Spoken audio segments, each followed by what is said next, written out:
All right. So this is a. Oh God! Don't look at the camera. This is a class on backgrounds.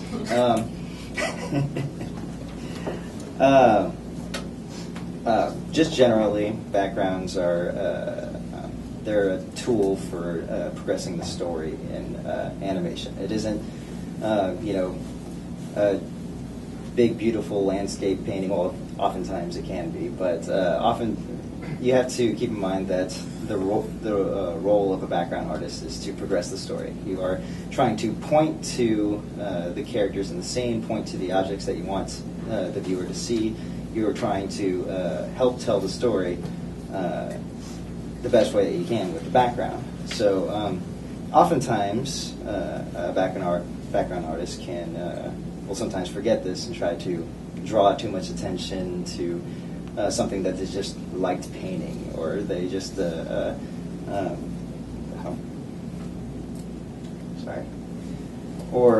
just trying to have fun with the background, and that's fine. You definitely want to have fun with doing the background and make it pretty and everything, but the core principle here is to make sure that your background is pushing the story forward. And that's why I say that one of the starting point of a good background is oftentimes the storyboard or the layout drawing.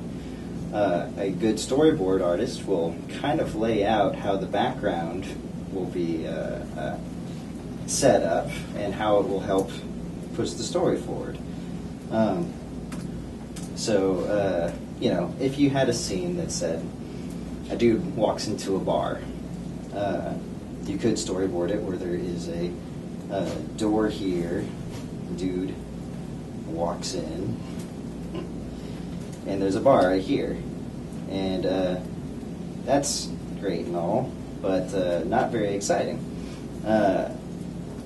It doesn't really allow you to see the whole scene. It doesn't really establish the shot very well. It's just boring, and it'll be a boring composition and a boring background. But you could, for example, lay out your perspective lines. Put the bar over here. Have the bartender over there. Have your whole setup with your drinks and everything.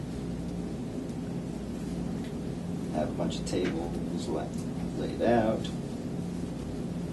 And then maybe you don't even see the guy entering, but you see the light from the door opening down here.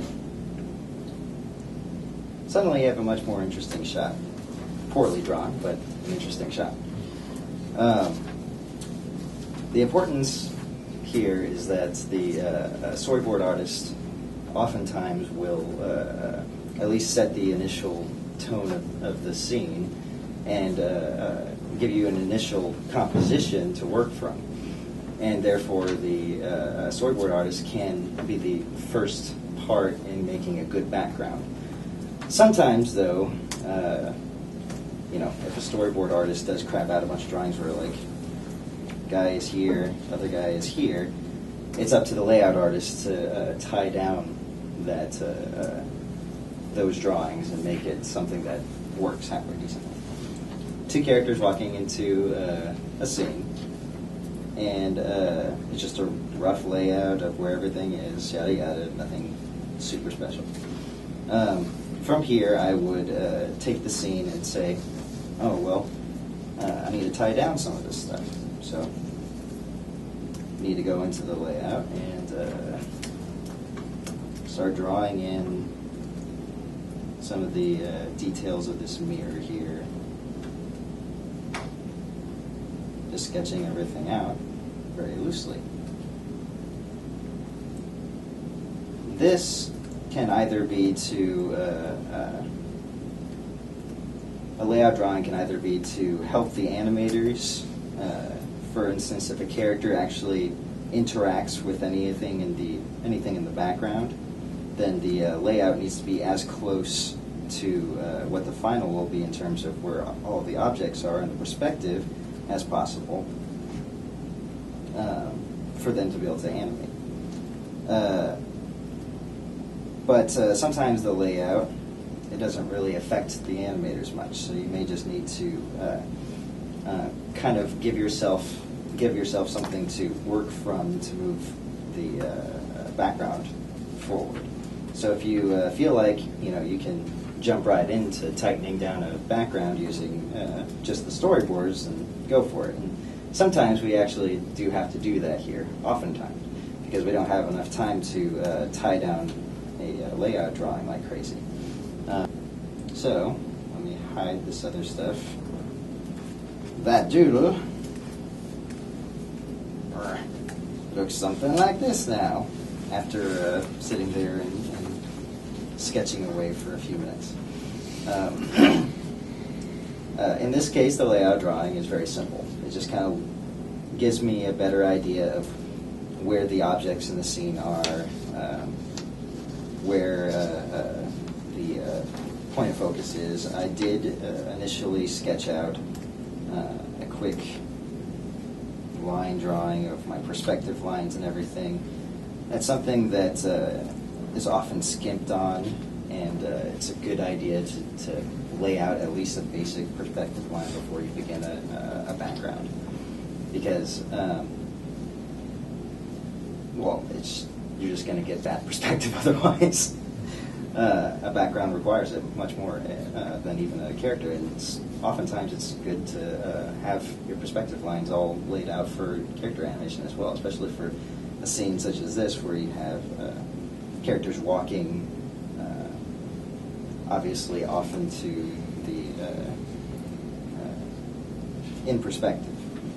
All right, so after you've established your layout drawing and everything, a lot of the times the backgrounds that we do for our projects here, the color pass starts inside of Flash. It depends entirely on the style what method you use for starting the color pass, but in our case, a lot of the time we're doing it directly into Flash. That's for a number of reasons. It's easier to set up the colors that way. It's easier to jump straight from the animatic stage to the color pass, to the background pass that way. It's just quicker that way for us. But inside of Flash, the color pass would start with just doing a quick line tooling of everything in the shot. So, all right, so first I would do a quick line tool pass on everything. Which is a long and boring process, but necessary.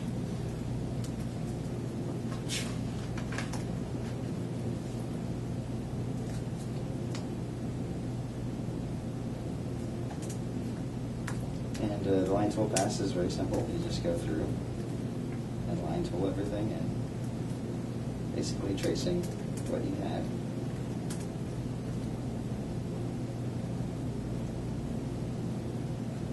And in the case of this style, because the shapes are supposed to be kind of wonky, I don't have to be incredibly precise, but in some cases, depending on the style, you would want to be very, very precise about where you're putting your lines. But as you're moving forward, after you finish line tooling some stuff, you would want to establish the overall color mood of the scene, which would, in this case, be a fairly dark scene.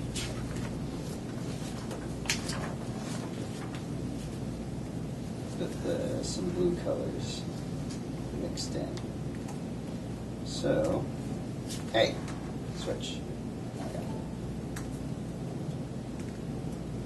In this case, would be sort of like doing this. And I think that I want to have the scene kind of circled with darkness. So I'll use a gradient and put it around this mirror over here.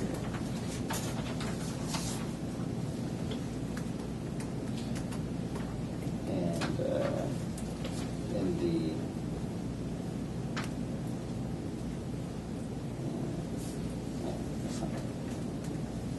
rough layout, there is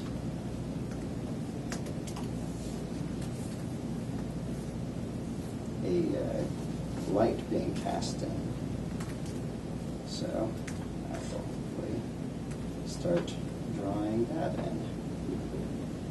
And because it's much lighter than the room, I'm going to warm up that light a little bit so that it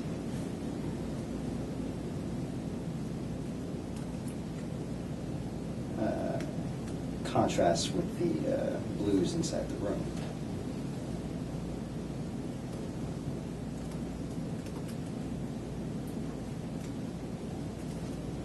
So I use the same basic colors of the room, but I move them a little bit further to the left towards the warmer colors on my palette.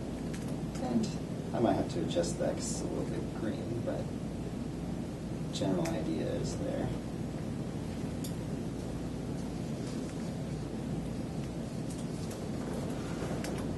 Then you can start filling in some of this nonsense.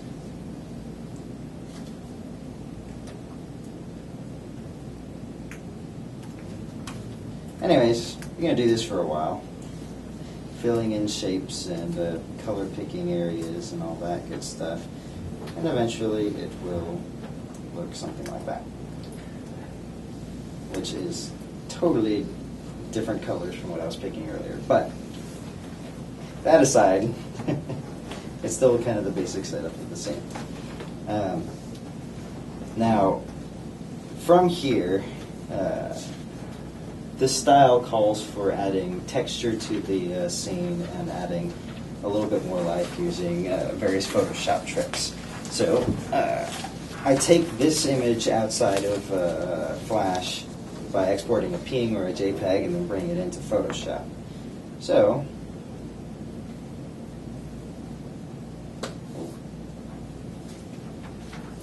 I'm going to do that right now because I didn't do it already. Ooh.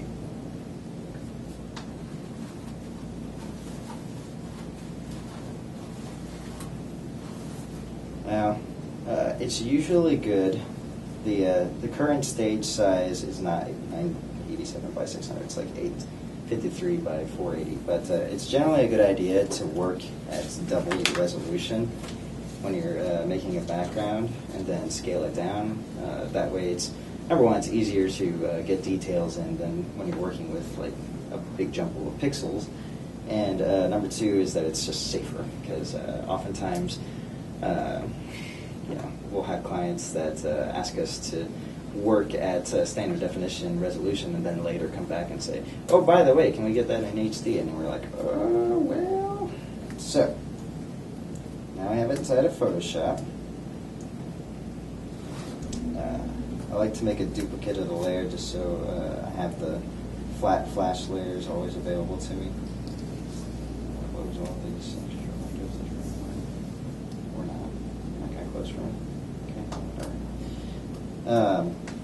Now, the Photoshop method for this background is to select areas of similar colors, then use specific texture brushes. In this case, it's the Frank sponge. It's a sponge texture that Frank made. And then lay in texture like so. Select other areas. Lay in more texture like so. In this case, this brush has pressure sensitivity applied to it. So the harder I press, the closer it is to this color on my two color palette. And the lighter I press, the lighter it is. And I can hit X on the keyboard to switch those two colors on the fly. So if I decide that I wanted to press harder and get a lighter color, I can very easily press X, and then when I press harder, it gives me the lighter color. Or I can switch it back and get the darker color, like like so. So, do this for a while. We'd also want to add certain details. So, let's pick the splatter line brush. Using the splatter line, you may want to grab one of the darker colors here and start drawing in bricks.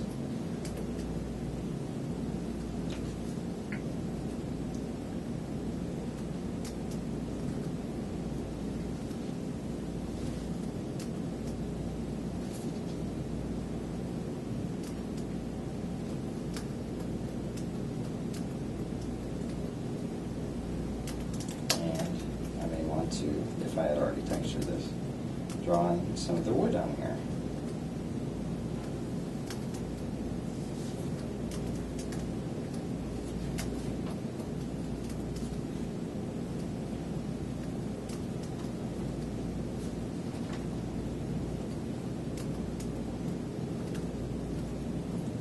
And slowly you're starting to see it's turn into something.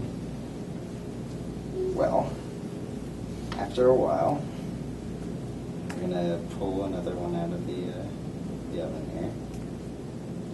After I close the wrong one, you get the final background. That's just a whole lot of doing that nonsense. Now, the final step of the process, I took this image and started doing a number of things to it. I started applying a texture overlay over the whole thing, and that just kind of livened it up a little bit, and I gave it a little bit of a sepia tone. In Photoshop, you can jump in and create a photo filter and adjust it to change the overall mood of the scene.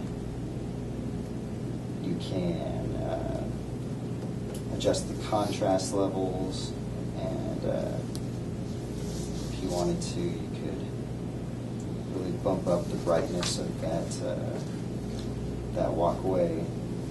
Another thing that I often like to do is add a little bit of a glow to bright lights in the scene. In this case, I'm going to use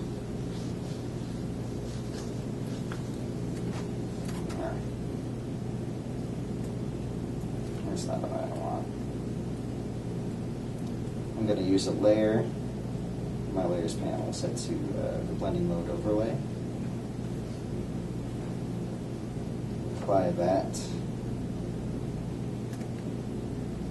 That just kind of helps intensify that by having the light bounce off of the floor and give it a little bit of a bloom glow. I might go in and add a little bit of reflected light to the scene using the same kinds of methods, but don't necessarily have to in this case. Add little interesting glows to the windows, or the little broken bricks around here. Little things like that, small touches to help the scene kind of pop, give it more interest, make it a little more dynamic. Could go in and add a vignette.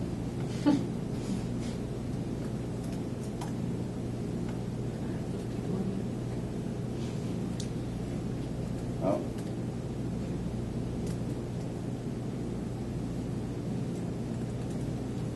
Something along those lines. Could be a way to kind of liven up the scene a little bit. We might add a little color to the vignette. For example, bumping up the red of the highlights and the blue and cyan of the darks. May not be necessary for this particular background, but it's one of the many ways to liven up the scene after you've finished it off. Could add a little film grain to it if you want to. So noise, add noise. Oops, gotta fill it in first. Filter. Oh my God, what did I do? Then just tone it down a little bit. And a little film grain can sometimes go a long way to make something feel a little bit more cinematic. But as I said, final result could be something along these lines. Another thing to keep in mind when you're working on your backgrounds is just be smart about separating your layers, keep your foreground, your middle ground, your background on separate layers so that they can easily be edited. In this case, there is really no foreground, middle ground, background on this image, but had some bushes or something in the foreground, and then a little walkway,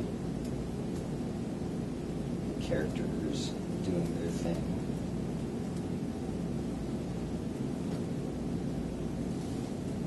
And then little mountains in the background, and then clouds. You would want to keep this foreground element on its own layer, probably the ground on its own layer, and then these mountains on their own layer, then the sky and the clouds on their own layers as well. It depends on the scene, it depends on the project, but if, for example, this was going to go into After Effects and have a 3D camera applied, we could very easily take those assets and multiplane them just by popping them in, putting them in different spots in Z-space, and then moving the camera. In Flash, it just makes it, if you're not going to use a 3D camera, it just makes it easier to quickly move something out of the way if it's going to be, clashing with something. You would be able to grab this bush and you could easily move it over in case you don't want the character to be covered by it. Like, for example, if there's a character that was walking through right here, as he was walking by, he would be cut off by that bush, and you could just move that bush out of the way. Choosing colors for a scene, well, depends on the project, but let's say it's a very moody project. I like to start off by, like I said earlier, putting down a very broad color for the entire scene. That way I kind of just establish my initial mood. Is it a somber mood? Should it be blue? Should it be outside and exciting? Then I might change the color to something that's lighter and a little more cheerful. Then, if, for example, if it is outside and there is sunlight hitting an object, let's say you have a box.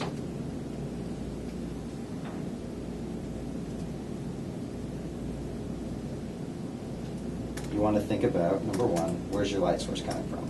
Well, if the light source is coming from this direction, you want to make sure that you are hitting that box with a yellowish color to match with the sun that's hitting it.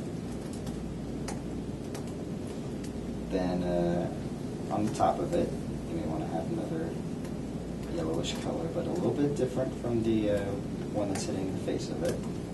Then on the back of the object, you want to keep in mind the sky color. Sky color, in this case, is blue, and that will be your fill light. It's your reflected light. Reflected light is coming from the sky from this direction. In this case, you would want the shadow to have a little bit of blue in it, because it isn't, if there was no light hitting it, it would just be black. But there is. It's from the sky. So you want to make sure that you have that blue color hitting the other side of the object so that you have the feeling of the reflected light from the sky.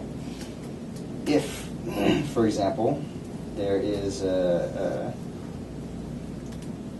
little dude down here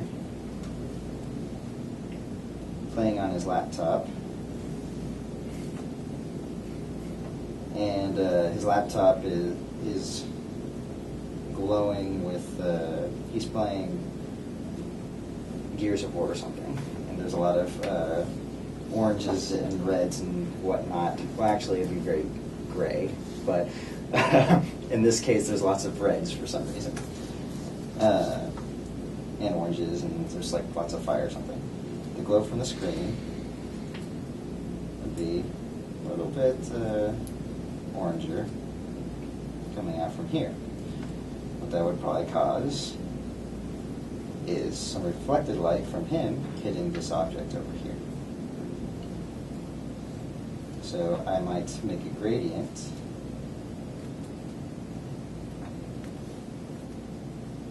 not make it nearly that bright. It hits the object right there. Just to get the feeling of the reflected light from that dude's laptop. If you wanted to, you could even apply a shadow from the dude's head. Which it wouldn't actually shine this way, but I'm going to do it anyways. The shadow would actually be like, and let's do it. The shadow would come out like this, and may cut into the object a little bit like so, and down here like that. Woo! So you have a fun little shadow shape going here where you have a part of his head shadow hitting the edge of the object and part of it hitting the floor like that. Not necessarily something you're going to run into every day, but it's something to keep in mind, is where your shadows are going and where your light sources are, where the light is shining, how it would affect the shadows, and taking advantage of shadows being cast on objects. So, for example, if you have a, let's say it's just another box over here, and, oops, it's casting a shadow down like so from the sky, from the sun. You could take advantage of that to make an interesting shape on your box, like so.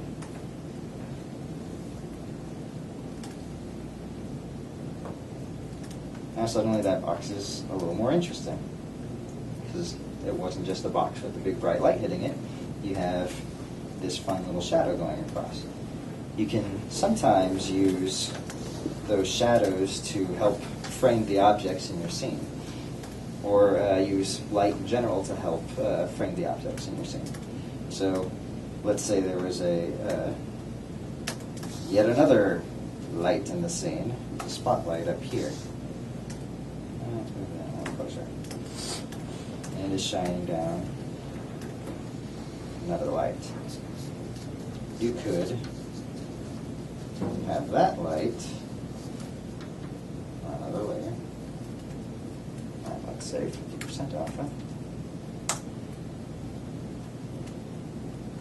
Hitting the top of everything, creating a fun shape, like so. Not like so, like so. Or not. Alright. Now, this isn't the most fantastic looking shape in the world, but if the rest of the scene was a little bit darker because of that spotlight,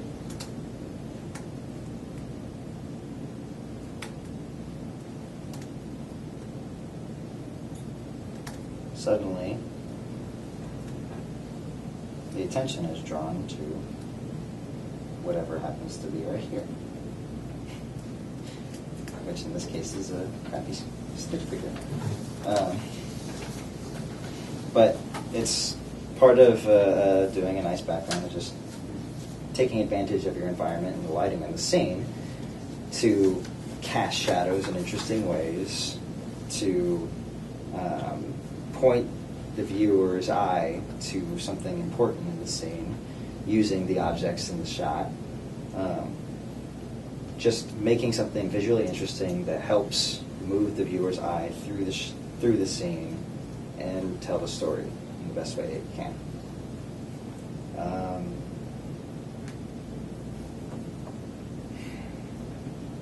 I guess the whole other part of this would be going through like a million different techniques, and we don't have time for that. So, could you just talk a little bit about, you talked a little bit about staging, and I guess elaborate a little bit more on how you stage and frame characters in a background. All right. So, does everyone know the rule of thirds? Yeah, that's a pretty good idea. All right. It's a very good rule in general to keep in mind as you're staging things, because oftentimes, even when you're not thinking about the rule of thirds, if you're trying to make a composition, you're just going to end up doing it by accident, just because it's more interesting that way. But so we have an upward perspective of a scene here. I would want the balcony to be somewhere in the top left, and then the other character to be down here at the bottom right. So we're kind of covering the rule of thirds. So starting off, I would want to do something like this. Have the other character up here. He's waving. And in this case, we could, if it's a big tower or something,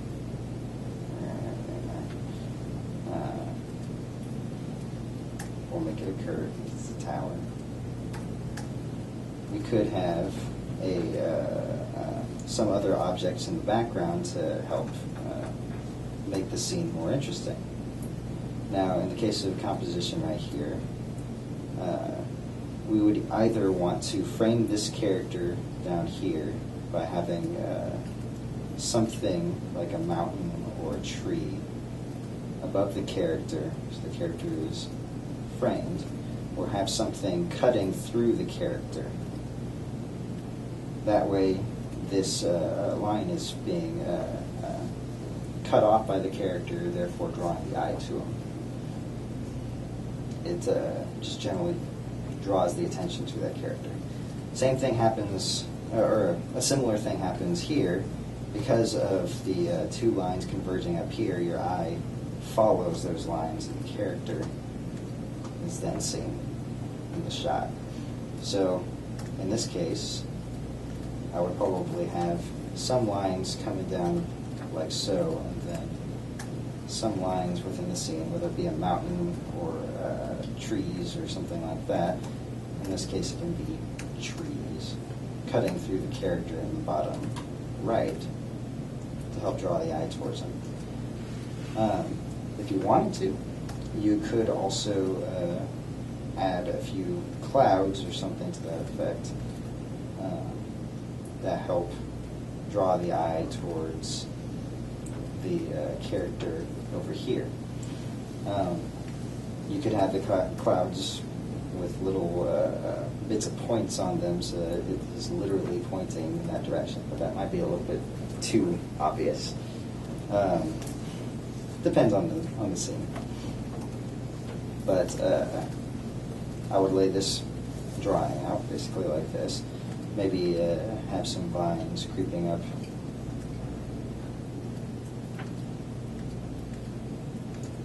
like this, and you have more in the scene that's pointing your eye towards the important objects.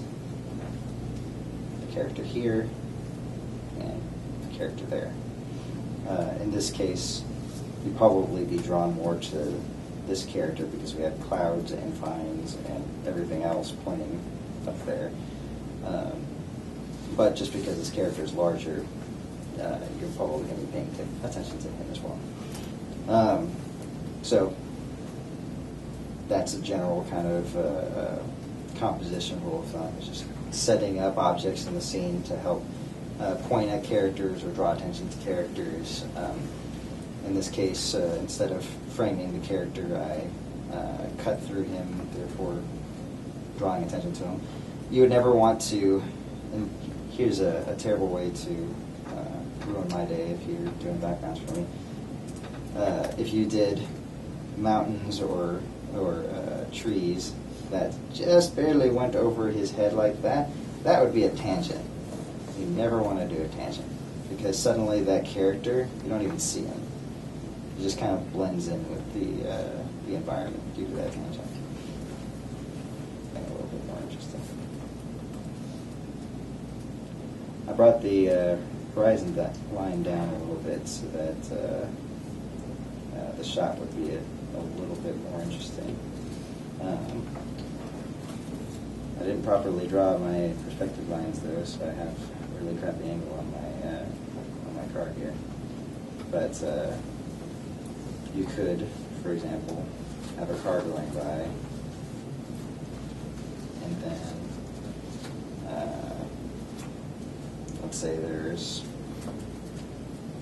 a fence over here going off into the distance here.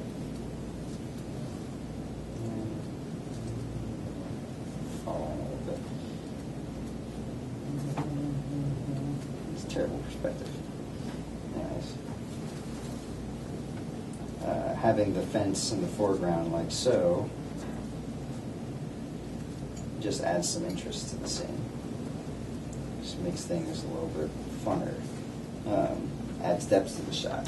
You have a foreground, and you have your middle ground with your enormous car. And then I'm going to slide it down. This is one thing.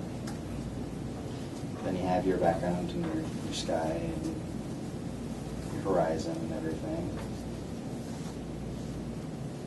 Yeah. So sometimes it's just about making the shot a little more interesting by having something in the foreground, or having a nice feeling of depth in the shot by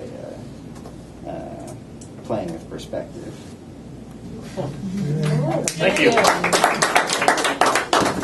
Great. So